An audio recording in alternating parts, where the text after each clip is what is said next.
दिव्यांग सेवी एवं हिंदी के चर्चित युवा कवि व कथाकार श्री गोलेंद्र पटेल जी ने राष्ट्रकवित्री सुभद्रा कुमारी चौहान की राही कहानी रिकॉर्डिंग करने के लिए भेजे हैं ताकि दिव्यांग यानी दृष्टिबाधित मतलब नेत्रहीन विद्यार्थीगण इसे सुन सकें। कहानी का पाठ करने से पहले मैं सुभद्रा कुमारी चौहान के बारे में 2 शब्द कहना चाहती हूँ। Subhadra Kumari Chauhan the 16th of August 1904 the 15th of February 1948 का जन्म नागपंचमी के दिन इलाहाबाद के निकट निहालपुर नामक गांव में रामनाथ सिंह के जमींदार परिवार में हुआ था। वह हिंदी की सुप्रसिद्ध कवयित्री, लेखिका और स्वतंत्रता सेनानी थी। उनके 2 कविता संग्रह तथा 3 कथा संग्रह प्रकाशित हुए पर उनकी प्रसिद्धि झांसी की रानी कविता के कारण है। उनके काव्य संग्रह हैं मुकुल और त्रिधारा। उनके कहानी संग्रह हैं बिखरे मोती 1932 15 कहानियां, उन्मादिनी 1934 9 कहानियां, सीधे साधे चित्र 1947 14 कहानियां। सुभद्रा कुमारी चौहान ने कुल 46 कहानियां लिखी। समय न लेते हुए मैं कहानी का पाठ करती हूँ। कहानी का शीर्षक है राही। तेरा नाम क्या है? राही। तुझे किस अपराध में सजा हुई? चोरी की थी सरकार। चोरी। क्या चुराया था? नाज की गठरी। कितना अनाज था? होगा 5-6 सेर। और सजा कितने दिन की है? साल भर की। तो तूने चोरी क्यों की? मजदूरी करती तब भी तो दिन भर में 3-4 आने पैसे मिल जाते। हमें मजदूरी नहीं मिलती सरकार। हमारी जाति मांगरोरी है। हम केवल मांगते खाते हैं। और भीख न मिले तो फिर चोरी करते हैं। उस दिन घर में खाने को नहीं था। बच्चे भूख से तड़प रहे थे। बाजार में बहुत देर तक मांगा। बोझा ढोने के लिए टोकरा लेकर भी बैठी रही, पर कुछ न मिला। सामने किसी का बच्चा रो रहा था, उसे देखकर मुझे अपने भूखे बच्चों की याद आ गई। वहीं पर किसी की नाज की गठरी रखी हुई थी, उसे लेकर भागी ही थी कि पुलिस वाले ने पकड़ लिया। अनीता ने एक ठंडी सांस ली। बोली, फिर तूने कहा नहीं कि बच्चे भूखे थे इसलिए चोरी की? संभव है इस बात से मजिस्ट्रेट कम सजा देता। हम गरीबों की कोई नहीं सुनता सरकार। बच्चे आए थे कचहरी में। मैंने सब कुछ कहा पर किसी ने नहीं सुना। राही ने कहा, अब तेरे बच्चे किसके पास हैं? उनका बाप है, अनीता ने पूछा। राही की आंखों में आंसू आ गए। वह बोली, उनका बाप मर गया सरकार। Single quote. जेल में उसे मारा था और वहीं अस्पताल में वह मर गया। अब बच्चों का कोई नहीं है। तो तेरे बच्चों का बाप भी जेल में ही मरा। वह क्यों जेल आया था? अनीता ने प्रश्न किया। उसे तो बिना कसूर के ही पकड़ लिया था सरकार। राही ने कहा, ताड़ी पीने को गया था। 2-4 दोस्त भाई उसके साथ थे। मेरे घरवाले का एक वक्त पुलिस वाले से झगड़ा हो गया था, उसी का बदला उसने लिया। 109 में उसका चालान करके साल भर की सजा दिला दी। वहीं वह मर गया। अनीता ने एक दीर्घ निश्वास के साथ कहा, अच्छा जा, अपना काम कर। राही चली गई। अनीता सत्याग्रह करके जेल आई थी। पहले उसे बी क्लास दिया था, फिर उसके घरवालों ने लिखा पढ़ी करके उसे ए क्लास दिलवा दिया। अनीता के सामने आज एक प्रश्न था। वह सोच रही थी कि देश की दरिद्रता और इन निरीह गरीबों के कष्टों को दूर करने का कोई उपाय नहीं है।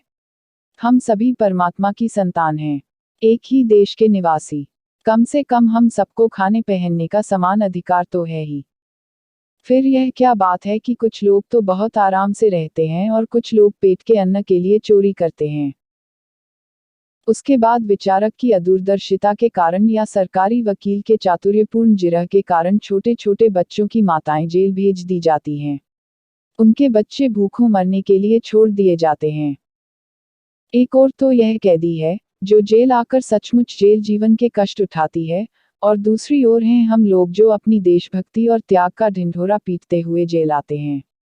हमें आमतौर से दूसरे कैदियों के मुकाबले में अच्छा बर्ताव मिलता है, फिर भी हमें संतोष नहीं होता। हम जेल आकर ए और बी क्लास के लिए झगड़ते हैं। जेल आकर ही हम कौन सा बड़ा त्याग कर देते हैं। जेल में हमें कौन सा कष्ट रहता है, सिवा इसके कि हमारे माथे पर नेतृत्व की सील लग जाती है।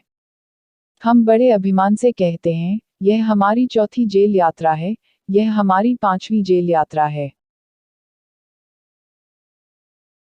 और अपनी जेल यात्रा के किस्से बार बार सुना सुनाकर आत्मगौरव अनुभव करते हैं। तात्पर्य यह कि हम जितने बार जेल जा चुके होते हैं, उतनी ही सीढ़ी हम देशभक्ति और त्याग से दूसरों से ऊपर उठ जाते हैं, और इसके बल पर जेल से छूटने के बाद कांग्रेस को राजकीय सत्ता मिलते ही हम मिनिस्टर, स्थानीय संस्थाओं के मेंबर और क्या क्या हो जाते हैं। अनीता सोच रही थी, कल तक जो खद्दर भी न पहनते थे, बात बात पर कांग्रेस का मजाक उड़ाते थे, कांग्रेस के हाथों में थोड़ी शक्ति आते ही वे कांग्रेस भक्त बन गए, खद्दर पहनने लगे, यहाँ तक कि जेल में भी दिखाई पड़ने लगे। वास्तव में यह देशभक्ति है या सत्ता भक्ति? अनीता के विचारों का तांता लगा हुआ था। वह दार्शनिक हो रही थी। उसे अनुभव हुआ जैसे कोई भीतर ही भीतर उसे काट रहा हो। अनीता की विचारावली अनीता को ही खाए जा रही थी। उसी बार बार यह लग रहा था कि उसकी देशभक्ति सच्ची देशभक्ति नहीं वरन मजाक है। उसे आत्मग्लानि हुई और साथ ही साथ आत्मानुभूति भी। अनीता की आत्मा बोल उठी, वास्तव में सच्ची देशभक्ति तो इन गरीबों के कष्ट निवारण में है। ये कोई दूसरे नहीं, हमारी ही भारत माता की संतानें हैं। इन हजारों लाखों भूखे नंगे भाई बहनों की यदि हम कुछ भी सेवा कर सके, थोड़ा भी कष्ट निवारण कर सके, तो सचमुच हमने अपने देश की कुछ सेवा की। हमारा वास्तविक देश तो देहातों में ही है। किसानों की दुर्दशा से हम सभी थोड़े बहुत परिचित हैं, पर इन गरीबों के पास न घर है, न द्वार।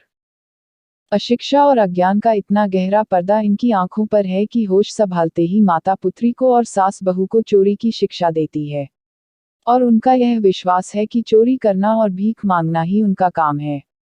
इससे अच्छा जीवन बिताने की वह कल्पना ही नहीं कर सकते। आज यहाँ डेरा डाल के रहे तो कल दूसरी जगह चोरी की। बचे तो बचे, नहीं तो फिर साल 2 साल के लिए जेल। क्या मानव जीवन का यही लक्ष्य है? लक्ष्य है भी अथवा नहीं?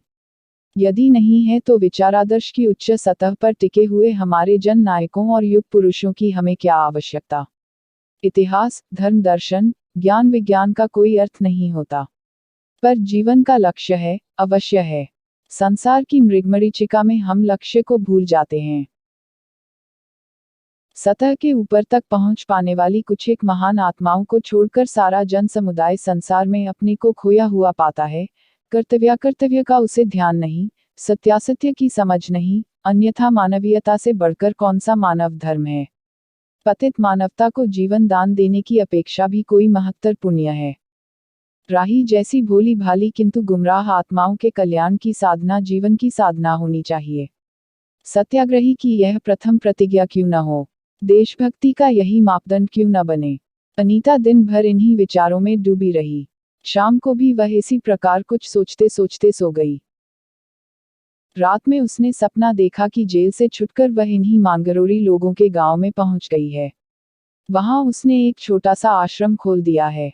उसी आश्रम में एक तरफ छोटे छोटे बच्चे पढ़ते हैं और स्त्रियां सूत काटती हैं, दूसरी तरफ मर्द कपड़ा बुनते हैं और रुई धुनकते हैं।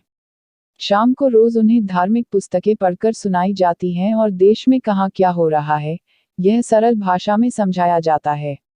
वही भीख मांगने और चोरी करने वाले आदर्श ग्रामवासी हो चले हैं। रहने के लिए उन्होंने छोटे छोटे घर बना लिए हैं। राही के अनाथ बच्चों को अनीता अपने साथ रखने लगी है। अनीता यही सुख स्वप्न देख रही थी। रात में वह देर से सोई थी। सुबह 7 बजे तक उसकी नींद न खुल पाई। अचानक स्त्री जेलर ने आकर उसे जगा दिया और बोली, आप घर जाने के लिए तैयार हो जाइए। आपके पिता बीमार हैं। आप बिना शर्त छोड़ी जा रही हैं। अनीता अपने स्वप्न को सच्चाई में परिवर्तित करने की एक मधुर कल्पना ले घर चली गई।